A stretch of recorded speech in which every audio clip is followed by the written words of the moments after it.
It's just a little bit of what they didn't get to hear last Friday when I was standing outside hoping for somebody up in the Jerry suite to be...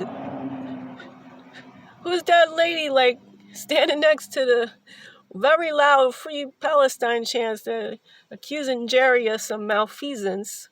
And I'm just there with my sign.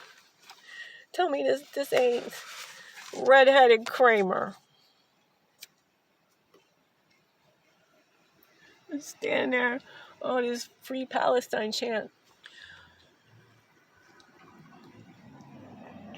Disgusted at the rich white people. All of the aggression came from the $150 plus ticket holders who've been out for a meal in Monterey, pay for parking and whatnot. Maybe bought a new something. How many bottles of wine come with that?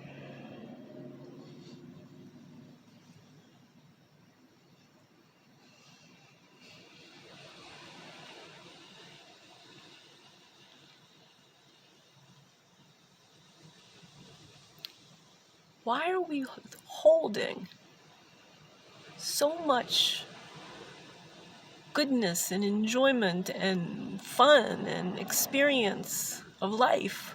We're withholding that from so many people because of a very, very, very, very faulty, flawed, and fraudulent economic system. I think you gotta just call it. Flag on the economic system of plantation capitalism.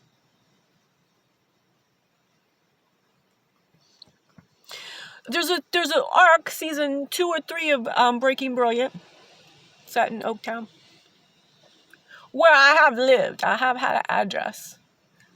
All the creditors, they be stalking you. They'll tell you where I lived. I already lived in Oaktown. It was in Richmond, quite frankly, right at the beginning when I came to California. I seceded from whiteness. Every single time it came for dues.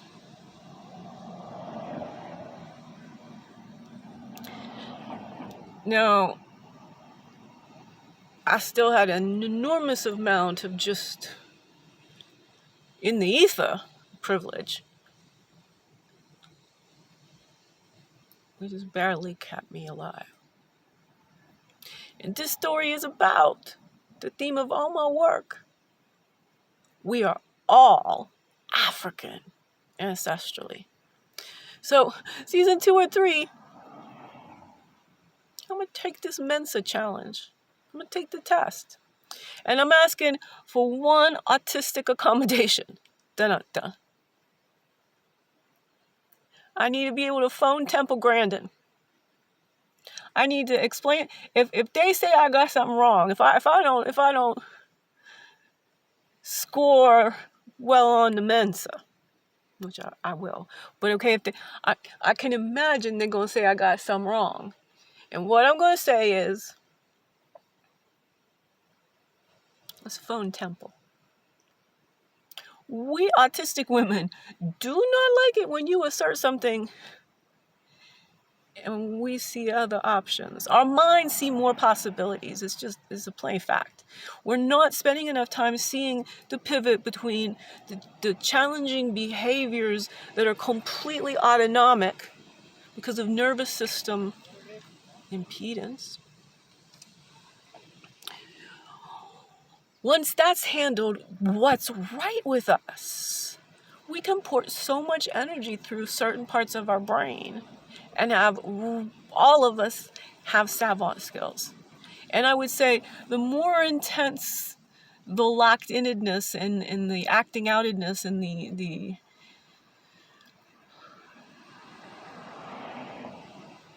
lack of unquote human constraint. We've taken our wild nature and smushed it in shrink wrap. And when you feel like you're dying, which is what autism feels like, pain, we talk about pain from nerve endings, but there is a pain when your electricity is not flowing correctly.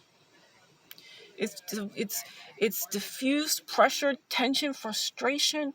It builds and you're fritzing out. You need calm and zen-like conditions. Sometimes they're sensory deprivation. Sometimes heightened sensory acuity. Produced, created, designed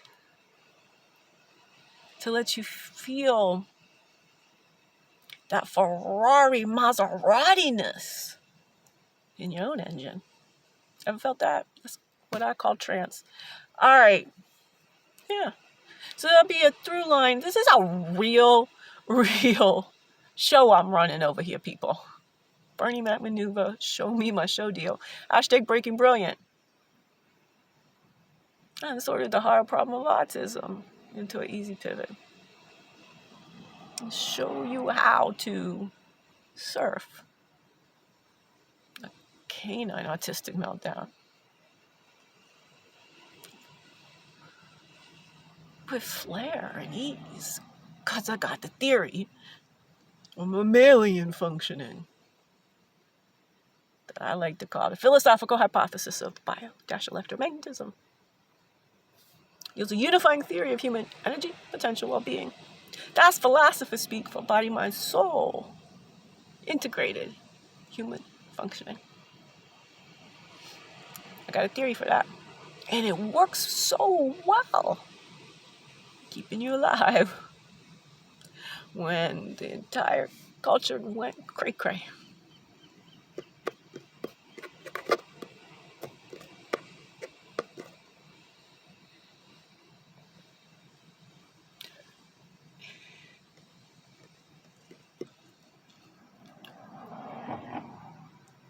What I'm trying to say is we're suffering from a hashtag neurodemic.